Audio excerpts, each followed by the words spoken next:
안녕하세요. 이베스트 투자증권의 염승환 이사입니다. 계좌를 신규 개설한 고객님께 요약집 주식 상품권 10달러를 드리는 이벤트를 진행합니다. 영상 하단 더 보기란을 통해 많은 참여 바랍니다.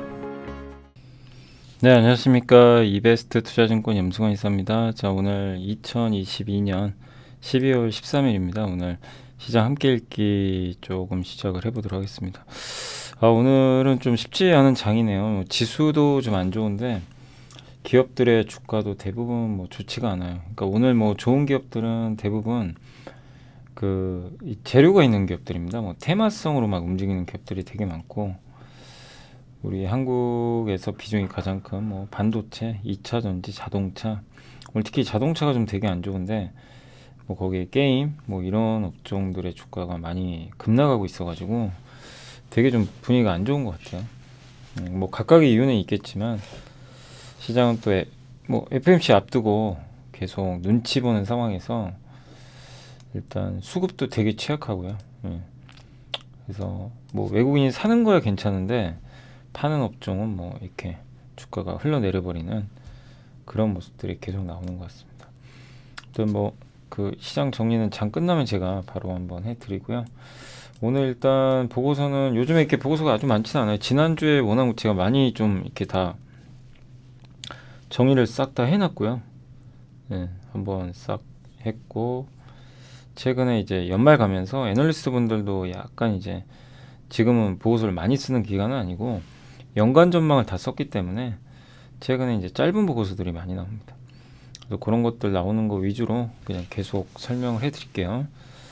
오늘은 건설기계 쪽이 있고, 그러니까 우리가 그냥 보고서를 보고 그대로 이게 받아들이라는 의미가 아니라 냉정하게 따져볼 건 따져봐야죠. 그리고 낸드 가격 올랐다. 대만 기업의 11월 실적, 이제 의미, 월덱스, 무림 PMP, LS. 어제 LS는 요즘에 공시가 좀 뜨죠. 그래서 대규모 해적 케이블 수주했다는 얘기가 있었고, 아난티, ABL 바이오는 한번 내용 설명을 해드릴게요. 이렇게 오늘은 좀 진행을 해보도록 하겠습니다. 일단 굴삭기 관련해 가지고 고마츠가 일본의 이제 대표적인 굴삭기 회사고, 볼보, 스웨덴의 볼보도 굴삭기 회사인데 최근에 건설기계 오늘도 좋아요. 3분기 실적 좋았죠. 우크라이나 재건 수요, 사우디아라비아 네옴시티, 거기다 공매도 세력들의 항복, 그래서 엄청 올랐는데, 그럼 진짜 앞으로 좋을지 한번 검증을 해보자는 거죠. 그래서 데이터를 주는 업체가 두 군데거든요. 고마츠랑 볼보. 그래서 여기서 이제 데이터를 따온 것 같고, 이제 월평균 가동률이죠. 134시간을 운영을 했는데 지금은 91시간밖에 가동을 안 하고 있고요. 그만큼 중국이 안 좋은 거죠. 안 좋다고 해서 빠지는 게 아니라 안 좋은 걸 반영해서 미리 다 빠졌죠. 그래서 바닥까지 좀 갔다가 요즘에 엄청 올랐죠. 순식간에. 그러니까 뭔가 트리거가 생기긴 해야 돼요. 우리 한국에서도 그렇지만 기업들의 트리거가 발생해야 이렇게 쭉 가는 것 같습니다. 중국 소비주도 그랬고. 그래서 근데 이제 유지가 되려면 이분 의견은 뭐냐면 기존 장비의 가동률이 상승이 올라와야 된다. 요걸 좀 지켜보자는 의견 같아요. 근데 아직은 이제 그런 게 안 보인다는 거죠. 최근에 굴삭기 판매가 좀 늘긴 늘었거든요. 근데도 아직은 더 지켜봐야 된다. 볼보는 주요 지역의 건설 장비 수주나 이런 거를 데이터를 제공을 했는데 생각보다 수주가 되게 안 좋아요. 북미, 남미 이게 다 감소한 겁니다. 중국 건설기계 시장이 역성장할 것 같아요. 올해도 올해 역성장은 당연하죠. 당연히 제로 코로나 때문에. 근데 내년에도 역성장한다. 다만 KB증권은 내년엔 성장할 것 같다. 이런 전망으로 좀 엇갈리는데요. 볼보의 전망이 굉장히 좀 보수적입니다. 중국 이외의 지역에서도 큰 성장은 없는 것 같아요. 주요 지역 굴삭기 월평균 가동률인데 인도네시아는 압도적으로 좋죠. 이쪽 확실히 동남아 쪽은 좋은 것 같아요. 중국 굴삭기 지금 가동률인데 계속 떨어지고 있고요. 북미 지역 건설 장비 수주 및 인도라고 합니다.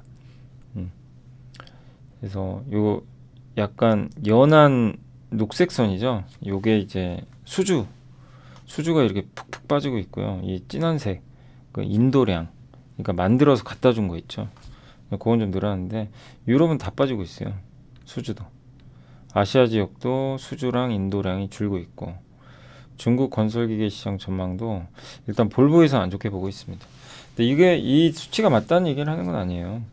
이미 주가가 이런 걸 다 반영했다면 뭐 주가 빠질 일은 없겠지만 다만 저런 현장의 데이터이므로 우리가 점검은 해봐야 되고, 그리고 최근에 주가가 물론 실적 때문에도 올랐지만 저도 좀 걱정이 되는 게 우크라이나하고 사우디 요 두 개로 많이 올랐어요 실제 쇼커버까지.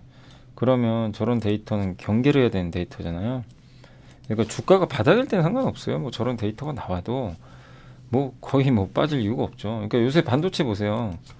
반도체 뭐 악재 나와도 이제 더 이상 안 빠져버리잖아요. 이제 그게 이제 워낙 빠져서 그런 건데, 근데 반대로 이제 잠시만요. 자, 요게 이제 현대두산 인프라코어예요. 이게 올해 굴삭기 안 좋으니까 이렇게 많이 빠졌어요. 그러니까 주식은 진짜 모르는 겁니다. 보셔서 아시겠지만 이렇게 많이 빠졌어요. 이 전만 해도 여기 보이시죠? 이게 올해만 해도 연초 대비해서 이게 7,500원에서요 4,000원까지 그냥 폭락을 하고 있었어요. 끝도 없이. 그게 여기서 보면 그냥 수직으로 솟아버렸죠. 네, 갑자기요. 이제 여러 이유들이 붙었어요. 실적도 좋았고, 그러니까 불이 붙어버리니까 이제 급등을 하게 됐죠. 지금 이런 결과 나왔는데, 그럼 지금 이렇게 지표들은 좀 좋은 건 아닌데 주가는 계속 오르잖아요. 이럴 때는 오히려 조심하라는 얘기죠. 그냥 무조건 좋게 볼 게 아니라, 그걸 말씀드리고 싶은 거. 그리고 PBR 기준으로 지금 이제 중간까지 왔어요. 그죠? 이제 가격 매력은 좀 떨어지는 구간이죠. 네. 그러니까 현대두산 인프라코어도 여러분들이 뭐 좋게 보시면 계속 가져가셔야 되겠지만 과하게 지금 오른 건 사실이잖아요. 바닥에서 2배. 그런 상황에서 저런 데이터들은 좀 경계감을 가질 필요 있고, 그 다음 굴삭기 회사 중에 올해 좀 괜찮았던 게 대창단조죠. 대창단조 우리 공부도 해봤죠. 이 캐터필러 밑에 굴삭기, 예. 그거 만드는 기업인데 이 기업도 사실 굉장히 많이 올랐죠. 주가가. 예. 되게 많이 올랐어요. 보시면 엄청 올랐어요. 근데 아무리 좋아도 지금은 약간 경계감을 가져야죠. 좋더라도. 여기 보시면 밸류 다 뚫고 올라가 버렸죠. 예, 뭐 그래도 싸요. 뭐 그래도 비싼 건 아닙니다. 워낙 눌려 있으니까. 그러나 과거랑 비교 안 될 정도로 이렇게 밸류가 올라온 건 사실이에요. 여기 보시면. 그죠? 그래서 PBR 이게 좀 워낙 지금 높게 지금 이쪽에 이 오른쪽 여기 PBR이죠. 5개의 밴드가 있는데 그냥 천정을 뚫고 올라갔습니다. 그만큼 레벨업을 해서 뭐 실적 좋고 그런 건 좋지만 조금 경계감을 가질 필요는 있다. 지금 주가가 비싸진 않지만 신규 매수하기에는 뭐 너무나 늦은 거죠. 그러니까 저런 지표를 보면서 조금 이제 여러분들이 경계감을 가지셔도 좋을 것 같습니다. 그러니까 마냥 너무 막 좋게만 보지는 않으셨으면 좋겠고, 이게 중국 굴삭기 아까 이제 보여드린 거고요. 두 번째가 이제 낸드 가격인데, 그러니까 반도체 가격이 이틀 올랐대요. 현물 시장에서. 의외죠. 계속 지금 안 좋았는데 낸드가 그것도. 그게 왜냐하면 낸드 플래시 감산을 심하게 합니다. 키옥시아 도시바가 2등인데 이게 30% 줄이죠. 마이크론도 1등 삼성은 안 줄이지만, 그러니까 이제 감산 효과가 조금씩 나오지 않나 기대감이 좀 붙는 것 같아요. 근데 감산 효과는 내년 1분기부터 반영이 될 걸로 좀 보고 있고요. 고정거래 가격 대비해서 16% 정도 역 프리미엄을 좀 받고 있다고 합니다. 그래서 낸드 현물가는 이제 감산 효과가 발생되는 올 연말 연초를 기점으로 해서 반등 시도를 할 것 같다. 그러니까 본격적인 상승은 아마 올해 연말이나 내년 초가 되지 않을까 이렇게 보고 있고, 그래서 최근에 가격 상승은 이러한 판단에 좀 부합하는 것 같다. 이제 벌써 좀 시작된 거 아니냐라는 의미인 것 같습니다. 그래서 다음 주에 예정된 마이크론 실적 발표 시에는 이제 업황 개선에 대한 좀 기대감이 더해지면, 그러니까 마이크론 실적 발표가 다음 주에 있는데 그게 좀 붙여주면 주가가 한번 강하게 올라갈 수도 있다는 의견인데 뭐 어떻게 될지 모르죠. 근데 저는 말씀드리고 싶은 게 반도체가 뭐 당장 좋아지기는 어려워요. 시간은 걸려요. 예. 그렇지만 분명히 최악은 지나가는 게 중국이 리오프닝을 하잖아요. 예. 그 재고도 지금 너무나 많고 재고 할인도 좀 할 거고 실적은 망가져요. 그렇지만 이제 그건 반영이 된 거죠. 그러니까 적어도 내년 어느 시점에서는 지금보다 훨씬 좋은 흐름은 나올 것 같습니다. 그래서 한국은행의 이창용 총재가 내년 3분기에 반도체 경기가 좀 좋아지지 않을까 조심스럽게 이제 언급은 하셨는데 뭐 그럴 수도 있고 아닐 수도 있죠. 그렇지만 이제 업계에선 그렇게 좀 보고 있는 것 같아요. 내년 3분기. 그래서 주가로 보면 뭐 지금은 거의 바닥권에 있을 가능성이 높고 근데 이제 이런 거죠. 내년 3분기, 4분기도 계속 더 안 좋다. 그러면 주가 한번 더 밀려버릴 수도 있어요. 그래서 지금은 일단 이제 그 이 반도체 현물가도 계속 체크하면서 언제쯤이면 이제 재고가 좀 줄지도 체크를 해야 되겠고 가장 좋은 거는 감산하는 거예요. 그냥 삼성전자도 그럼 빨리 회복이 돼요. 근데 삼성전자가 그럴 생각이 없는 것 같아서 조금 좀 지연되는 모습은 어쩔 수 없는 것 같습니다. 아무튼 키움증권의 의견은 비중을 늘리자라는 의견인 것 같아요. 그러니까 저도 약간 뭐 저는 뭐 이렇게 내년 초 내년 그러니까 초나 올해 말에 뭐 좋아진다 이거는 잘 모르겠어요, 솔직히. 저는 그것까지는 잘 모르겠고 다만 지금 구간은 주식 그 비중을 늘리는 건 맞는 것 같아요. 왜냐 PBR이 낮으니까. 그냥 다른 게 아니라요. 뭐 삼성을 저도 더 선호하지만 왜냐하면 삼성 그러니까 이건 제 개인적인 생각인 게 왜 SK하이닉스보다는 삼성이냐면 이거 대부분의 뭐 그 증권사 보고서에 나온 거니까요. 왜냐하면 삼성은 감산을 안 하고 1등의 여유가 있고 하이닉스는 감산을 해야 돼요. 실적이 너무 안 좋거든요. 그런 건 있지만 근데 반대로 메모리 반도체 기업이 터닝한다 그러면 하이닉스가 훨씬 많이 오를 거예요. 그리고 지금 하이닉스는 진짜 최바닥까지 왔어요. 그냥 거의 금융위기 수준까지 온 거예요. 그러니까 이제 이 구간에서 뭐 하이닉스를 나쁘게 볼 이유가 있나요? 그죠? 요새 안 빠지잖아요. 역으로. 먼저 빠졌죠. 그 전에 미리. 네. 그러니까 이제 하이닉스에 대해서도 정말 안 좋았죠. 뭐 8만 원 깨지고 뭐 고생하셨지만 버티신 분들은 조금 인내심을 더 발휘해 주시면 좋을 것 같아요. 그리고 대만의 IT 회사들이 재고 조정하고 있다고 하면 이건 좋은 거예요. 재고 조정 계속 해야 돼요. 털 거 빨리 털어야 됩니다. 예, 분석을 해봤는데 예, 재고 조정으로 부품 사양 발주가 위축됐다. 근데 한국투자증권이 역으로 내년에 그래도 업황 좋아지지 않을까 보고 있는 것 같아요. 왜냐하면 이제 중국이 리오프닝을 하게 되고 스마트폰 출하량도 점진적으로 반등할 것 같다. 그리고 여전히 재고는 좀 높지만 이 매출액이 조금씩 늘어나면서 재고도 줄 걸로 보고 있는 것 같아요. 그러니까 일맥상통하죠. 예. 그래서 내년에 우리나라 IT 기업들한테는 굉장히 완충제 역할을 해줄 그거는 결국엔 중국의 리오프닝, 경제 회복, 이 강도에 좀 달려 있는 거 아닌가. 그게 세면 셀수록 빨리 회복되는 거고 늦으면 늦게 회복이 되겠죠. 그래서 그거를 우리가 계속 좀 체크를 해 나가야 될 것 같습니다. 아직 확인은 좀 어렵지만 내년 1분기부터는 좀 이 업황 반등이 조금씩은 나오길 기대하고 중국 리오프닝 효과로 최악은 좀 벗어나고 있는 거 아닌가 생각합니다. 요새 뭐 LG 이노텍, BH, 뭐 파트론, 스마트폰 섹터들 다 안 좋죠. 뭐 대표적으로 삼성 전기도 그렇고 안 좋지만 주가가 이제 저점 찍고 보시면 바닥 다지고 있죠. 네, 보시다시피. 네, 그건 뭐냐면 이제 내년에는 좀 개선된다. 여기에 이제 베팅을 하는 거죠. 그런 좀 의미가 담겨 있다고 보시면 돼요. 근데 오늘 이제 자동차가 되게 안 좋잖아요. 자동차는 이제 앞으로 더 안 좋아지면 어떡하나 이 우려가 있는 것 같아요. 또 새롭게 지금 신저가를 지금 경신을 하고 있는데 테슬라도 망가지고 그러다 보니까 아직은 좀 바닥에 대한 확신이 없는 것 같아요. 근데 주가가 엄청 싸요. 그죠? 뭐 누구나 다 인정할 정도로 저평가인데 일단 시장에서는 또 투매가 나오는 것 같습니다. 자동차를 좀 버리는 느낌이에요. 그러니까 한두 달 전에 그 IT 버린 것처럼 약간 그런 모습으로 좀 일부 전개가 되고 있다라고 보시면 되겠습니다. 이제 자동차도 아까 삼성전기처럼 돌리겠죠. 어느 시점에서. 근데 그 과정은 조금 시간이 걸릴 것 같고요. 그 다음에 이제 종목으로 가서 월덱스가 오늘 실적은 이제 성장할 거다 이런 리포트가 나왔고 4분기 매출액은 이익도 괜찮을 것 같고요. 근데 기대보단 좀 하향됐고 그 다음에 신규 공장이 지금 증설이 좀 지연될 것 같아요. 왜냐하면 인력 채용이 잘 안 되나 봐요. 이건 조금 아쉬운 수준이죠. 그래서 신규 공장이 조금 가동이 늦어지면 실적엔 영향이 예상이 됩니다.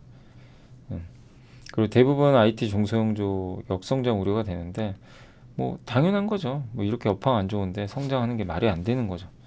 그걸 반영해서 주가 안 좋았는데 예. 이 월덱스만 봐도 단가가 떨어지는 거 어쩔 수 없다고 합니다. 실적이 악화되는데 고객사가 삼성 하이닉스가 실적 안 좋은데 부품사한테 야 단가 올려줄게 이럴 수는 없어요.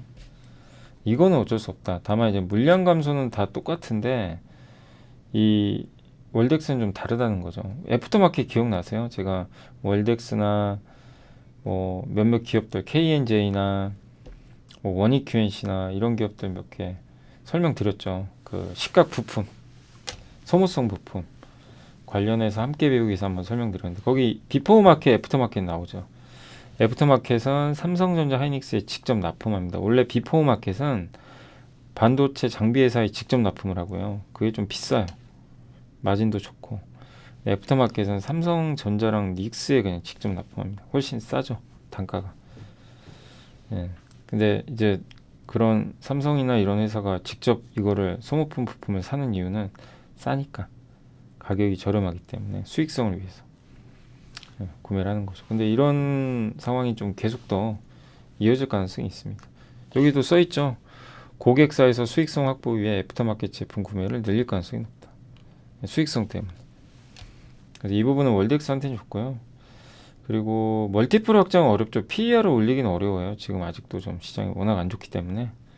근데 실적 성장에 대해서는 긍정적으로 바라봐야 된다. 예. 근데 최근에 IT 주가를 결정하는 거는 멀티플이다. PER. 금리죠, 금리. 금리가 꺾이면 멀티플이 올라갑니다. 그래서 주가 오르는 건데. 예. 업종 멀티플의 확장을 기대하기는 어렵지만 이익 성장이 좀 나오니까 이 부분은 긍정적으로 보자는 의견인 것 같습니다. 어렵죠. 이게 참 월덱스도 뭐 쉽진 않아요. 반도체가.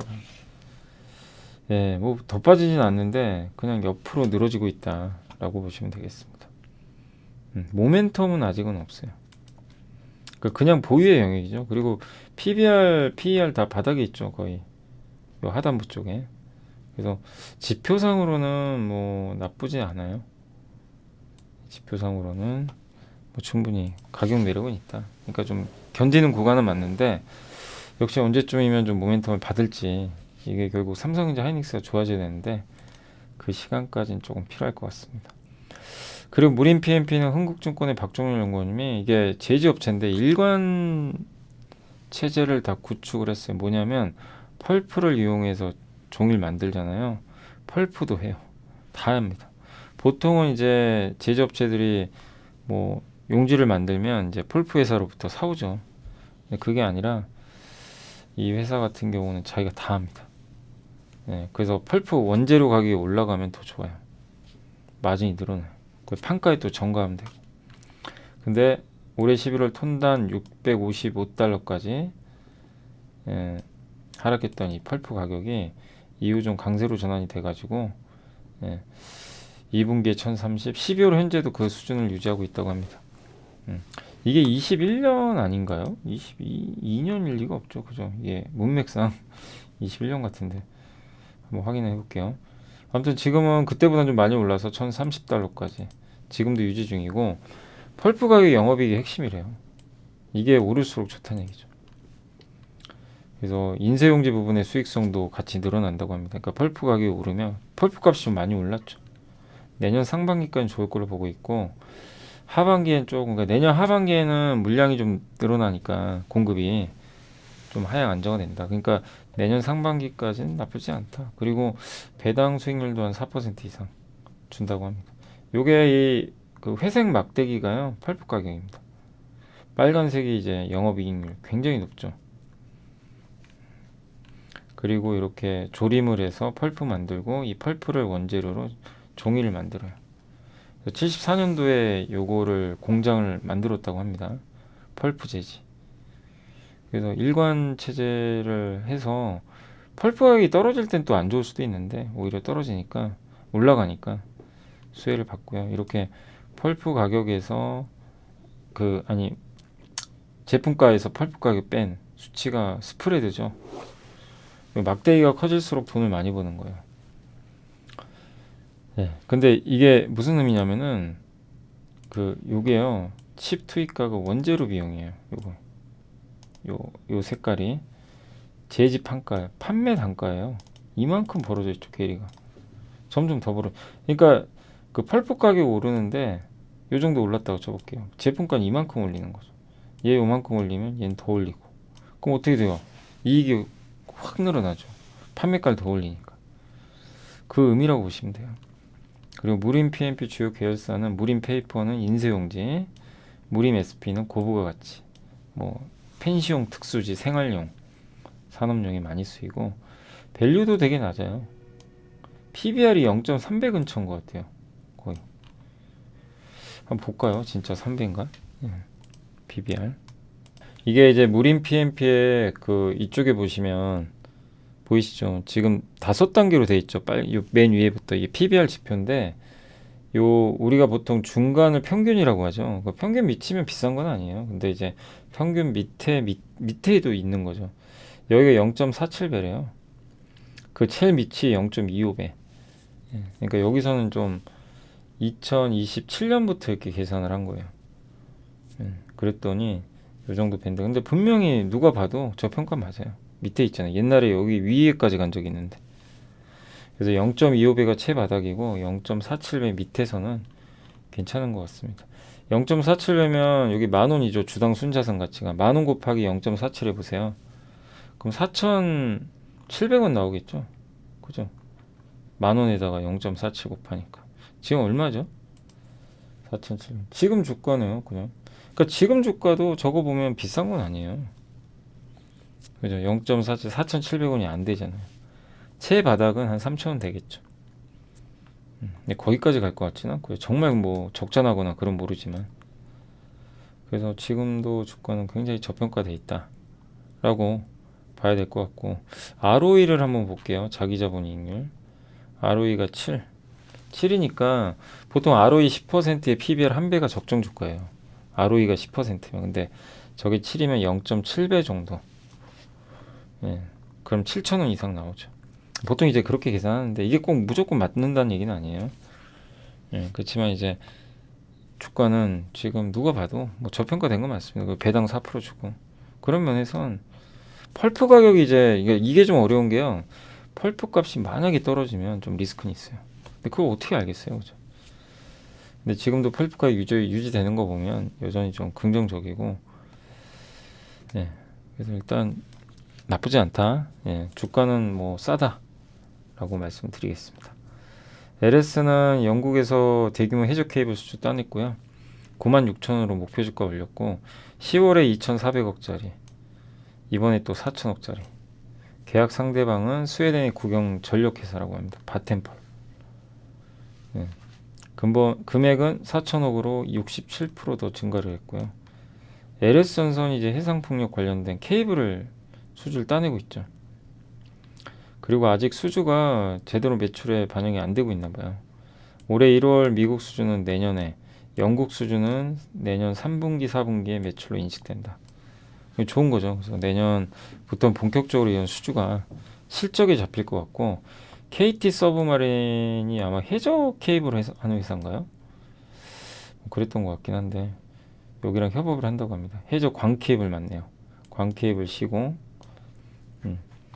그래서 이런 것들을 협업을 해서 또 긍정적으로 작용하지 않을까 싶고요. 국제 에너지 가격은 에너지 안보 문제로 5년 동안 늘어날 신재생 에너지 용량이 과거 20년 동안의 증가량을 상회할 걸로 전망했습니다. 그러니까 앞으로 에너지 안보 문제, 뭐 유럽과 러시아의 문제가 있죠. 그래서 신재생 에너지를 키우죠, 유럽도. 그럼 발전 용량이 옛날보다 훨씬 많이 늘어난다는 거죠. 지난 5년간에 늘어난 게 20년 늘어난 거랑 보다 많다는 얘기죠. 그래서 이 신재생 에너지 영역에서 수직 계열, 그러니까 LS가 저도 긍정적으로 보는 게 자회사 LS 니코동 재련 있죠. 구리 광물회사예요. 그 구리를 재련하는 그 회사가 있고, LS 전선이 있고, 전선은 뭐죠? 해상풍력 케이블. 해상풍력으로 전기 생산한 다음에 연결해서 보내야 될 거 아니에요, 케이블로 전기를. 그죠? 예, 그래서 그런 케이블 필요하고, LS 일렉트릭은 이제 전력기기. 이런 알짜 기업들이 많이 있습니다. 그래서 좀 걱정되는 거, 혹시 그 LS 니코동 재련을 다 100% 인수한 것 같은데 나중에 또 상장할까 봐. 상장하는 거 별로 안 좋아하잖아요, 시장. 그거는 좀 회사에서 어떻게 할지 모르겠어요. 근데 그게 조금은 리스크라면 좀 리스크가 되지 않을까. 혹시라도 자회사가 상장하면 어떡할까. 그게 약간은 좀 리스크 요인입니다. 아무튼 PER 5.5배는 너무 낮은 것 같다. 이런 내용이고, LS도 요새 주가 흐름 견조하죠.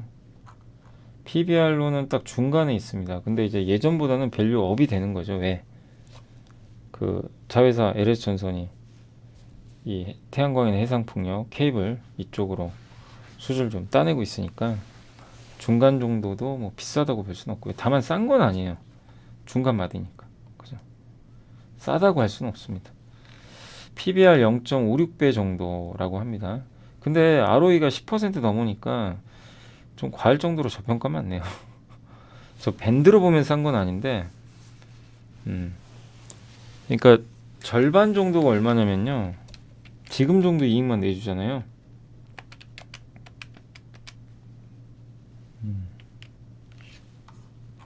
저게 0.56배죠. 69,300원입니다. 예.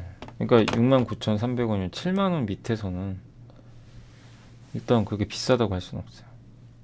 한번 이제 내려갔다 왔죠. 그래서 뭐 가격은 이렇게 부담스럽진 않습니다. 근데 다만 좀 오르긴 올랐으니까 이렇게 좀 늘어질 것 같아요. 조금. 아무튼 PBR도 되게 낮은 편이고 ROE도 높고, 근데 좀 보수적으로 0.4배 해볼까요? 여기 녹색 거기 갈진 모르지만 0.4배는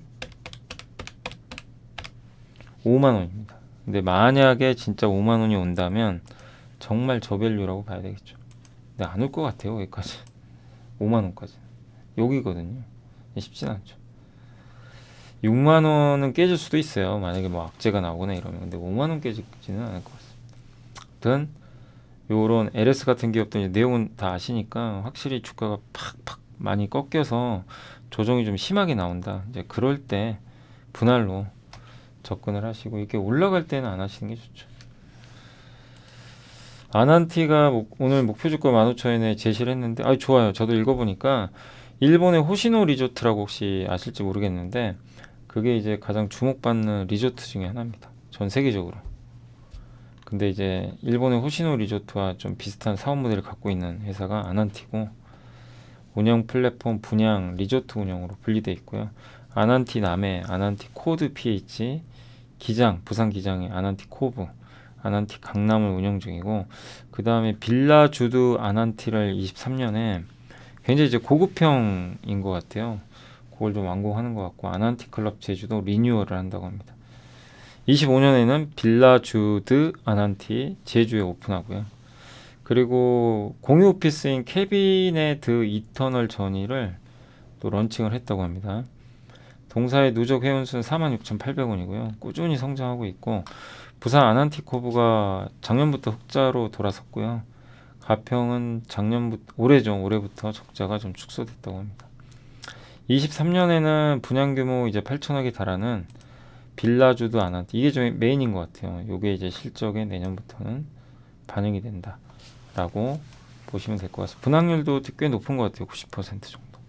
다 근데 저도 체크해봤는데 이 아난티의 최대 단점이 하나 있어요.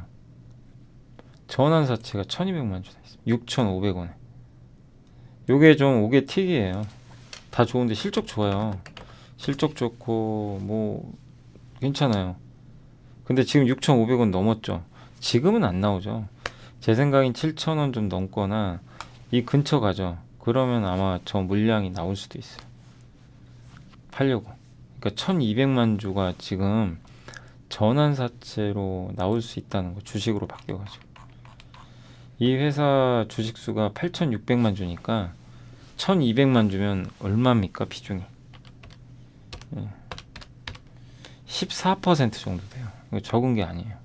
저 14% 물량이 6,500원 이상에서는 꾸준히 나올 수도 있다는 거. 그래서 그게 좀 리스크 요인입니다. 예. 그래서 지금은 뭐 오르면 좋죠. 오르면 되게 좋고 많이 가면 좋은데, 오를수록 조금은 좀 그냥 지켜만 보세요. 예. 뭐 나쁘진 않아요. 지금 내용도 살아나고 있고, 저도 실적 관찰해 봤지만 꾸준히 좋더라고요. 그런 건 너무 좋은데, 안타깝게도 전환사채 물량이 너무 많습니다. 1200만 주. 전자공시에서 나중에 한번 확인해 보세요. 그래서 주가가 6,500원 이상부터는 좀 오히려 조심을 하자. 그 위로는 절대로 투자를 안 하시는 게, 보유는 괜찮은데요. 그거는 꼭 말씀을 드리고 싶습니다. 안녕하세요. 이베스트 투자증권의 염승환 이사입니다. 계좌를 신규 개설한 고객님께 요약집 주식 상품권 $10를 드리는 이벤트를 진행합니다. 영상 하단 더 보기란을 통해 많은 참여 바랍니다. 자, 그리고 이제 오늘 마지막으로 ABL 바이오는 저도 이제 뭐 이런 걸 정확히 아는 건 아닌데, 현대차증권 엄민용 연구원님이 임상 시험을 할 거 아니에요. 이제 미국에 임상을 해야 되니까 이제 승인 신청서를 보냈나 봐요. 근데 미국 FDA가 야, 너네 이걸로는 안 돼. 다른 자료 가져와, 이겁니다. 그래서 고농도 제품이 있거든요. 최대 투약 용량을 킬로그램당 80ml로 한, 요거를 원래 신청을 했는데 이게 안 되고 20mg으로 낮춰서 하라는 얘기 같아요.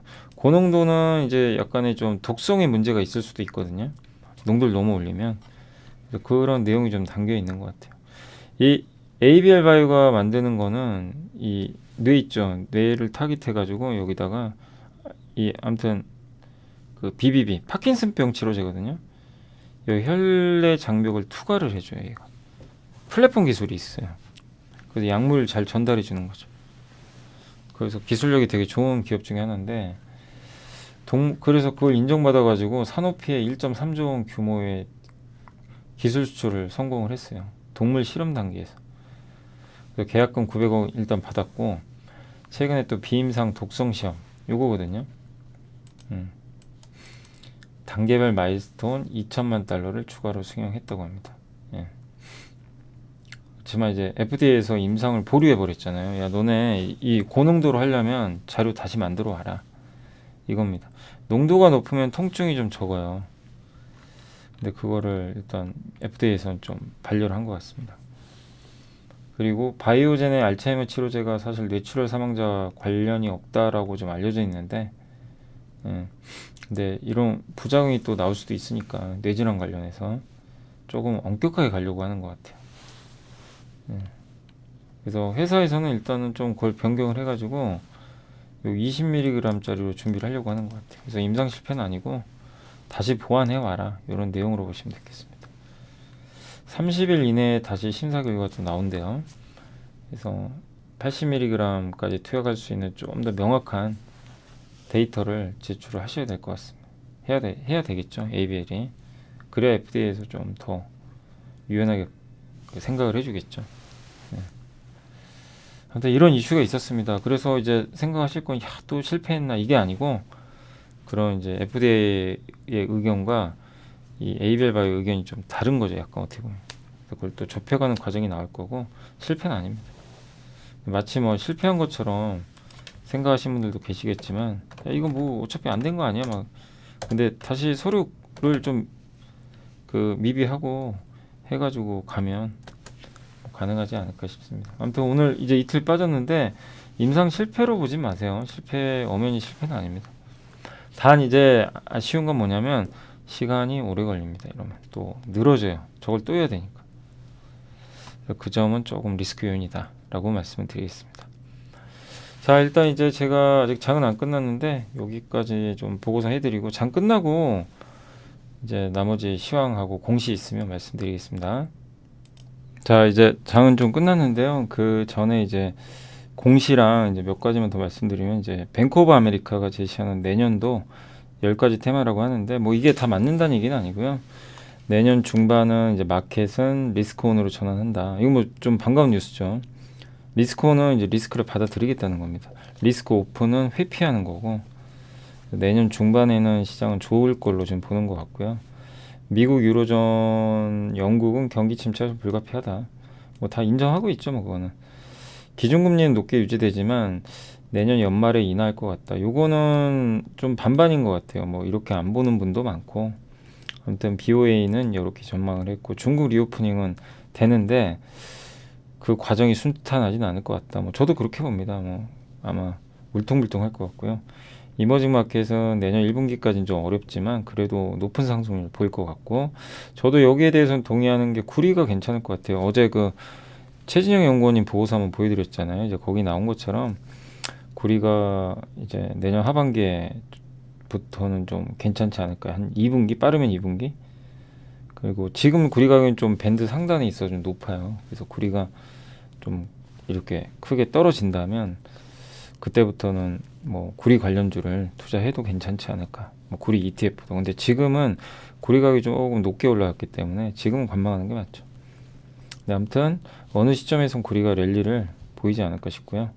유가는 고유가 수준. 근데 지금이 고유가인지는 잘 모르겠는데 아무튼 좀 횡보하지 않을까 싶고, 리쇼어링 맞죠? 미국의 리쇼어링. 요건 뭐 계속 이어질 것 같습니다.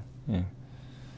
거기 관련된 기업들은 계속 공부를 해봐야 될 것 같고, 그리고 물가는 안정화되지만 부의 효과는 악화되기 때문에 소비는 위축된다. 예. 소비가 크게 좋아지긴 좀 어려워요. 그래서 오늘도 사실 이제 그런 이슈들 때문에 자동차가 안 좋았던 것도 하나의 원인인 것 같습니다.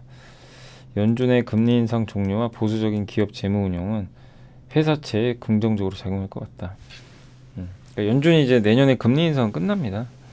그리고 기업들이 이제 보수적으로 재무를 운영하니까 이런 부분들은 좀 호재가 아니냐라고 봐주시면 좀 좋을 것 같습니다. 그리고 공시만 한두 개 좀 보여드릴게요. 어제는 이제 LS 나왔었고, 오늘은 그 현대일렉트릭 아시죠? 이것도 좀 많이 올랐으니까 좀 관망은 하시되, 한국전력공사에서 ESS 기자재 한 개를 수주를 따는데 금액이 꽤 커요. 2천억이 넘어요. 한전은 굉장히 또 고마진이죠. 계약기간 1년짜리고, 그리고 제노레이 아시죠? 의료기기. 요게 계약금이 60억인데 자사주 매입을 합니다. 근데 시총 대비 5%나 돼요. 적은 건 아니죠. 그래서 요 두 개 기업 공시가 좀 나왔으니까 참고를 해주시면 되겠고, 내부자 매수는 이제 어제 나온 거 중에서는 그 삼성전자의 우선주입니다. 근데 이성훈 상무가 삼성전자 본주가 아니라요, 우선주를 좀 샀어요. 1.4억 정도. 꽤 큰 금액이죠. 54,000원에 우선주를 샀다는 거 참고하시면 되겠고, 포스코홀딩스는 이경섭 의원이 40주를 287,500원에 장내 매수했다. 그래서 좀 오랜만에 큰 기업에서 이런 것들이 좀 나와서 특징적인 것 같습니다. 그래서 이런 것들을 한번 참고를 해주시면 되겠고, 제노레이도 한번 볼까요? 이게 주가가 참 많이 흘러내렸죠. 오늘은 올랐는데 아마 자사주 매입 때문에 그런 것 같아요. 그래서 거기 좀 있었고, 현대일렉트릭은 너무 많이 올랐죠. 그래서 수주 공시 나와도 조금은 지켜보시는 게 맞겠죠. 이게 보시면 PBR이 너무 올라갔어요. 저는 나중에 다시 내려온다고 생각하거든요. 예, 지금은 뭐 워낙 모멘텀이 좋으니까, 실적도 좋아지는 분위기고 하니까요. 그래서 좀 올라갔는데 PBR 1.89배까지 갔습니다. 그래서 굉장히 지금은 좀 고밸류 구간이니까 이제 장기간 눌려 있었죠. 조금 보수적으로 비싸면 사면 안 됩니다. 그게 좀 맞는 것 같아요. 자, 그리고 이제 오늘 시장 또 마지막으로 정리해드리면, 오늘은 시장이 그냥 보합이 끝났고 우여곡절 끝에 그냥 약보합이 끝났고요. 그 다음에 코스닥도 약보합이 끝났습니다. 오늘은 그냥 하루 종일 헛심만 썼고, 왜냐면 오늘 미국의 소비자 물가 지표가 10시 반인가요? 아마 그때 발표하는데 그거 앞두고 시장은 좀 지지부진 했던 것 같습니다. 그리고 오늘 이제 투자자별 종합은 외국인이 1134억 샀고, 그 다음에 선물을 좀 많이 팔았네요. 약간 이제 불확실하다 보니까 그랬던 것 같고요. 그래서 외인의 좀 매도가 좀 아쉬웠죠. 업종으로는 오늘 외국인들이 주로 뭘 팔았냐면 자동차를 많이 팔았어요.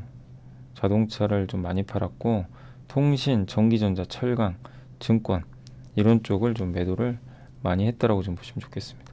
운수 장비를 제일 많이 팔았죠. 이게 자동차예요. 그러니까 외국인들이 오늘 자동차를 그냥 뭉텅이로 팔았다라고 보시면 되겠고, 반면에 금융주, 건설, 광물 관련주, 보험주 이런 쪽은, 그러니까 금융주는 좀 많이 샀어요. 반면에 기관 투자들은 금융, 기계 이런 쪽을 샀고, 전기전자를 좀 많이 팔았다라고 보시면 되겠습니다. 그래서 오늘은 이제 양매도가 있었던 자동차가 좀 가장 안 좋았던 것 같고요. 섹터로는 오늘 뭐 중국의 감기약이 부족하다 그래서 이 난리가 났어요. 여기 보시면 코로나 치료제 관련주 있죠. 이게 우리나라 기업들이 수혜를 받는지는 잘 모르겠어요. 근데 아무튼 이제 이게 붙으니까 옛날 코로나로 돌아간 것 같죠. 뭐 구충제, 뭐 렘데시비르 관련주 옛날에 움직였던 이런 기업들이 다 일제히 급등하는. 오늘 그래서 뭐 한미약품도 아까 보니까 올라갔더라고요. 한미도. 한미 뭐 해가지고 다 많이 급등했던 것 같습니다. 치매 관련주도 오늘 좀 올랐고, 그러니까 오늘은 완전 바이오예요.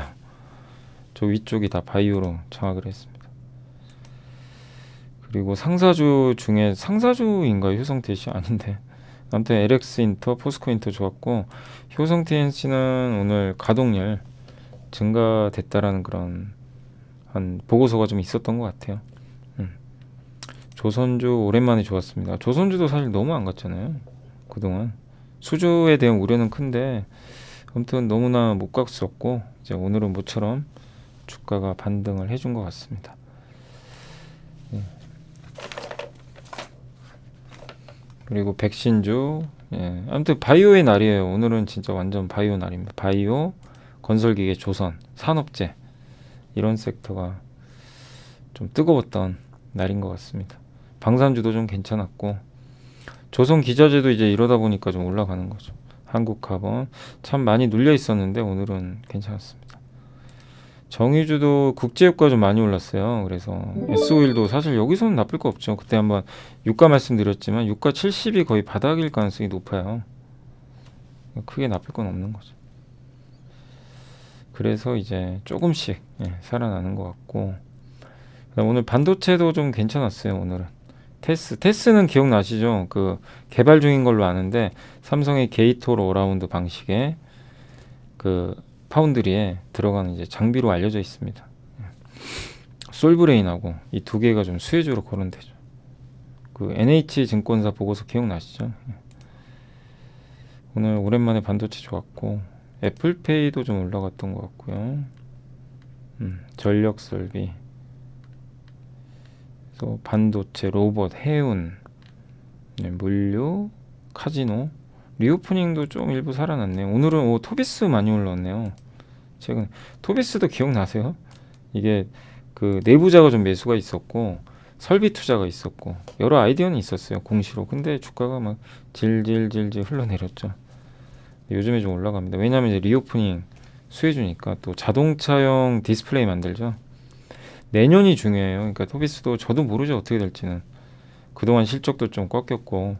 근데 일단 카지노는 좋아질 텐데 자동차 모니터 이쪽이 좀 어떻게 될지, 자동차용 디스플레이 그게 내년에 좋아져야 돼요.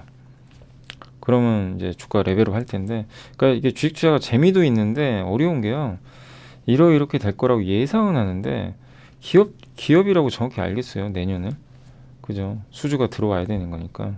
또 그 대기업이 올해 수요 안 좋으니까 안 할래 이래 버리면 또 망가지는 거고. 그러니까 이제 곳곳에 참 위험 요소가 많습니다. 그래서 예측이 진짜 어려운 거예요. 근데도 예측을 안 할 수는 없어요. 미래를 예측 안 하고 어떻게 투자합니까, 그죠? 근데 그게 이제 내가 예상한 대로 수익이 났을 때는 기분도 좋고 여러분께 되는 건데, 내가 이렇게 합리적으로 예측을 했는데 틀릴 수 있잖아요. 근데 그건 너무 실망하지 마세요. 그건 너무 좌절할 필요 없어요. 여러분 잘못이 아니에요. 또 변수가 생길 수도 있는 건데, 여러분의 만약에 잘못은 그냥 아무 생각 없이 투자하는 거예요. 사실은 제일 잘못된 건 그냥 어디 누가 저기 뭐 경제방송 나와서 뭐 어떤 종목을 추천했는데 그냥 무미건조하게 야 저거 괜찮아 보이는데 그냥 사는 거, 친구가 와가지고 사라고 한 거, 그게 가장 사실 안 좋다고 보시면 되겠습니다. 아무튼 참 어려운 것 같아요. 이게 저도 참 읽어보면 기업이라는 게 참 어려워요. 그리고 제일 중요한 게 그런 것 같아요. 그 시간과 또 함께 해야 되는 거, 그게 참 견디기 어렵죠. 그게 잘 맞아서 뭐 시간과 함께하면 기분은 좋은데 자꾸만 빠지면 시간과 함께하는 게 의미가 있는 건지 참 어려운 것 같습니다. 그리고 오늘 보험주 오늘 좀 괜찮았죠. 보험주들 저 철강주 예, 다 괜찮았고 다만 이제 오늘은 여기 중국 그 한알령 수혜주가 다 폭락을 했어요. 많이 오르기도 했고요. 그래서 항상 이제 말씀드리지만 너무 오버할 땐 조심해야 돼요. 그리고 한알령 풀린 거 아니에요. 그리고 저번에도 말씀드렸지만 CJ, CGV 물량 부담 큰 거 아시죠? 뭐 사채라든가 이게 많이 올라왔죠. 수급 부담이 좀 있어요. 그래서 계속 조심하셔야 됩니다. 저는 개인적으로 제가 이런 얘기 잘 안 하는데 CJ, CGV라든가 그러니까 재무적으로 좀 약간 리스크 있는 기업은 되도록 그게 해결될 때까지 안 하는 게 좋다라고 좀 말씀을 드리고 싶어요. 그리고 오늘 이제 그 스튜디오 드래곤도 오늘은 좀 빠졌죠. 예. 여기 보면 다 빠졌습니다. 기업들 주가가 그냥 너무 올라서 그래요. 근데 오늘 좀 제일 좀 스트레스 받는 건 자동차죠. 자동차가 아니, 특별히 악재 나온 건 없는데 다만 이제 오늘 기아가 한 4% 정도 급락을 했고 모비스 3.6, 현대미아, 현대차까지 막 다 줄줄이 사탕으로 급락을 한 거는 결국 자동차에 대한 이제 오늘 테슬라가 급락을 했잖아요. 근데 재고가 맞나 봐요. 근데 이게 테슬라만의 문제는 아닌 거 아니냐. 이게 이제 먹히는 거죠. 그래서 외국인이 던져버린 것 같습니다. 이제 자동차 재고 급증 현실화. 그래서 근데 저는 좀 그런 게 그래서 기아도 미리 빠졌잖아요. 여기서부터 빠진 건 그 이유 때문인데 이제 와서 또 재고 넣는다고 또 빼는 건 좀 너무 오버 아닌가 그 생각 들어요. 뭐 많이 올라서 그런 것도 아닌데. 예, 그러니까 어렵습니다 진짜. 이게 또 외국인 기관의 논리가 이렇게 먹히면 당분간 빠지겠죠. 그렇지만 지난번에 한번 충격을 받았고 실제 재고가 얼마나 될지 그건 아직은 확인된 건 없어요. 예, 그러니까 참 어려운 것 같아요. 단 그래도 자동차를 좀 버텨야 되는 이유는 싸요. 저평가돼 있잖아요. 밸류가 PBR이나 이런 게 워낙 좀 저밸류 상태니까 지금 이제 기아도 밑으로 내려오죠. PER은 그냥 거의 바닥가 있습니다. PER은 보시다시피 맨 밑에 가 있고요. PBR은 이제 중간 뚫고 내려와 버렸어요. 그래서 굉장히 좀 저밸류 구간이기 때문에 지금은 뭐 비중을 줄일 단계는 절대 아니다 라고 저는 좀 보고 있는데 뭐 며칠 고생은 해야 되지 않을까. 일단 대량 매도가 좀 나왔기 때문에 그건 조금 염두에 두시고 리튬 관련주도 오늘은 좀 안 좋았습니다. 많이 올라서 그런 거죠. 그리고 오늘 게임주 중에 그 NC소프트가 좀 황당하더라고요. 아니 그 내용이 없어요. 근데 이제 저도 이제 들었던 얘기고 뭐 이게 나오는 뉴스들 이렇게 조금씩 찾아보니까 그 디아블로 4가 내년에 나오는데 파이널 판타지라는 일본 게임하고 이게 NC소프트랑 경쟁을 할 거래요. 제가 알기로는 장르가 좀 다른 걸로 알거든요. RPG 장르는 맞는데 MMORPG는 아닌데. 그래서 왜 그런 얘기가 나왔는지 잘 모르겠어요. 예. 근데 그 이유 때문인지는 모릅니다. 근데 오늘 보시면 기관이 던져버렸어요. 6만 줄. 그게 빌미가 된 건지. 만약에 그 이유 때문에 던졌다면 좀 어이가 없고요. 사실. 경쟁 관계가 아닌데. 잘 모르겠습니다. 아무튼 뭐 NC가 요즘에 워낙 좋긴 했는데 좀 아쉽긴 해요. 또 이런 것들 보면 잘 가는 기업들이 유지하는 게 참 어렵습니다. 근데 마땅한 이유도 없어요. 아무튼 오늘 급락은 뭐 기관의 매도 때문이 아닌가라고 생각을 하고 있습니다.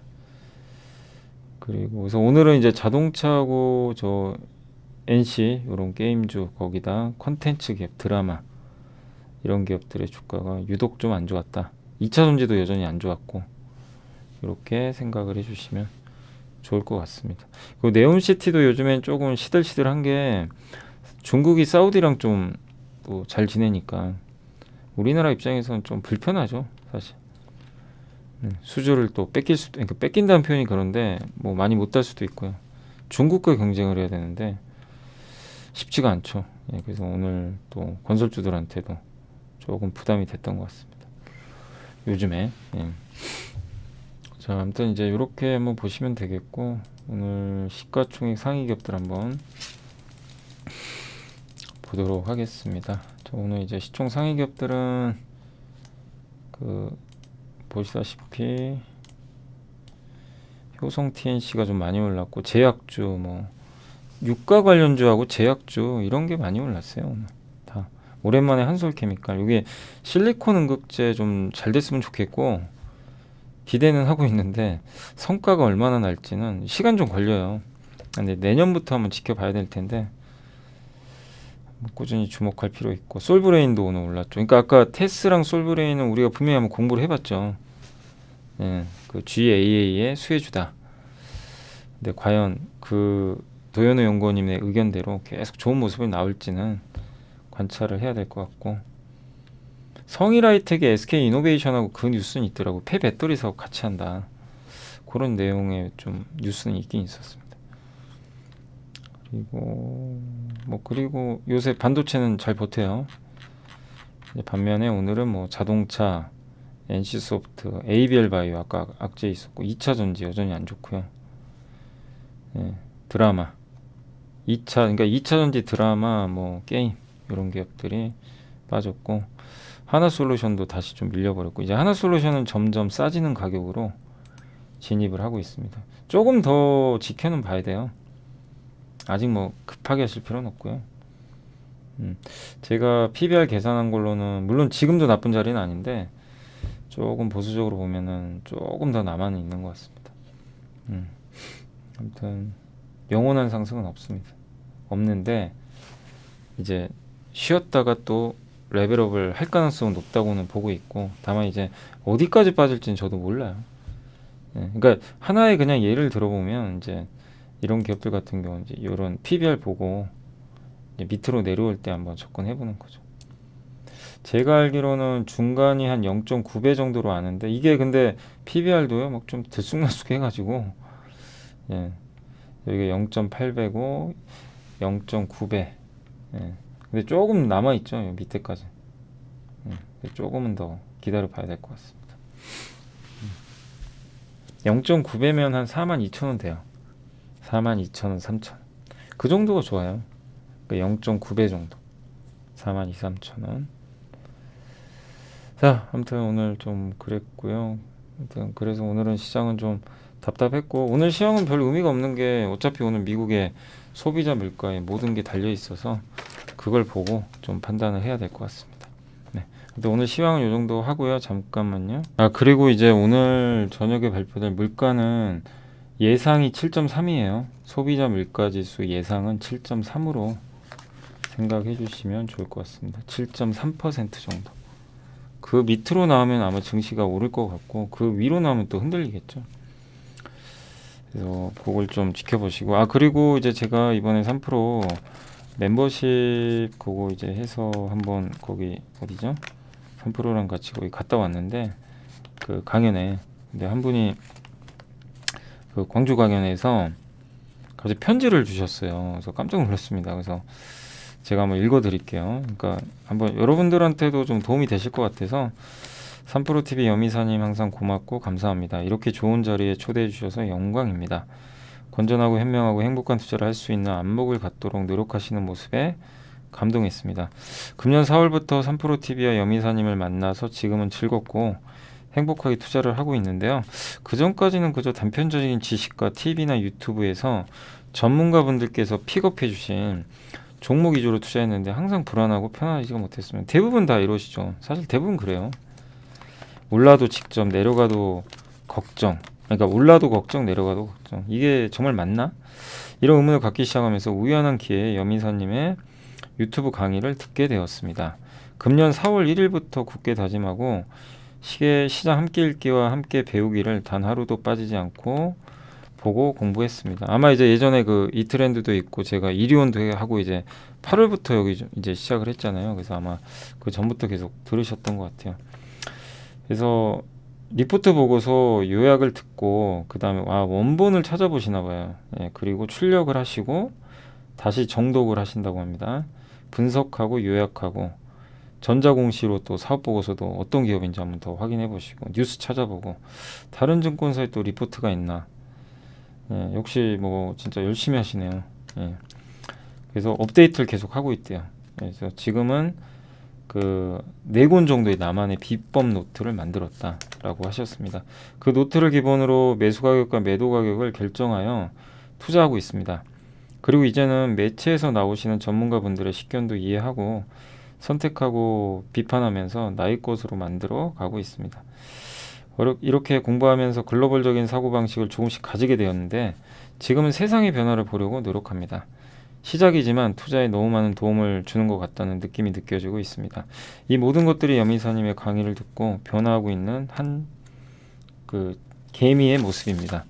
지금은 투자를 공부라고 생각합니다. 귀중한 돈인데 공부도 하지 않고 투자하는 것은 정말 바보짓이라 생각합니다.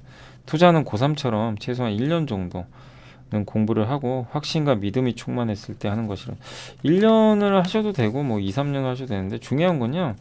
그거예요. 이제 이게 뭐 기간이 정해진 건 아니고 꾸준히 하셔야 돼요. 그냥 루틴대로. 저는 말씀드리고 싶은 게 루틴대로 하자. 그러니까 3년을 해도 건성건성하면 아무 의미가 없어요. 근데 이제 제대로 나만의 루틴 하루에 2시간이라도 1시간이든 1시간이라도 나의 루틴을 만들어서 하면은 1시간이 그게 짧은 거 아니거든요. 예, 근데 10시간을 해도 대충 하면 그건 의미가 없는 거예요. 그래서 그게 더 중요한 것 같아요. 근데 이분은 정말 열심히 하시는 것 같습니다. 그리고 공부하는 과정에서 행복과 가슴 떨림을 느끼고 투자후 그 결실의 보람을 즐긴다면 완벽한 투자가 아닐까요?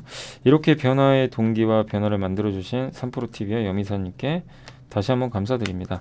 참고로 공부한 종목 투자는 만족한 수준입니다. 거의 다 플러스입니다.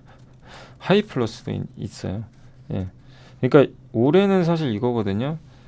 작년부터는 이제 되게 힘들었는데 올해는 이제 종목 선정을 잘하신 분들은 그러니까 올해 투자한 것 중에서는 수익이 많이 난 것도 있을 거고 물론 뭐 또 반대로 하신 분들은 손을 보셨겠지만 이분은 좀 공부하셔가지고 되게 좋은 좀 선정을 하신 것 같아요. 아무튼 자이언트가 되고자 하는 스몰 엔트 작은 개미님이 보내주셨습니다. 그래서 이렇게 직접 편지를 이렇게 진짜 적어주셨어요.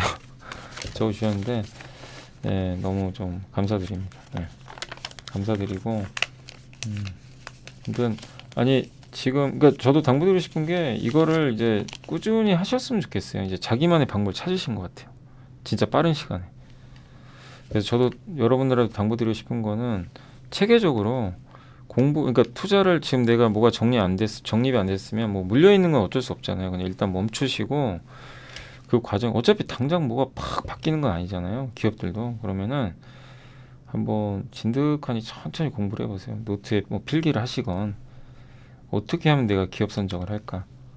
네, 그래서 그 메커니즘을 꾸준하게 한번 공부를 하시면 좋겠습니다. 그래서 뭐 제 방송이 도움이 되셨다니까 뭐 정말 다행입니다. 근데 제일 중요한 건 여러분이 직접 하셔야 돼요. 제가 뭐 보고서를 읽어드리지만 그 보고서를 가지고 또 한 번 해야 여러분께 되거든요.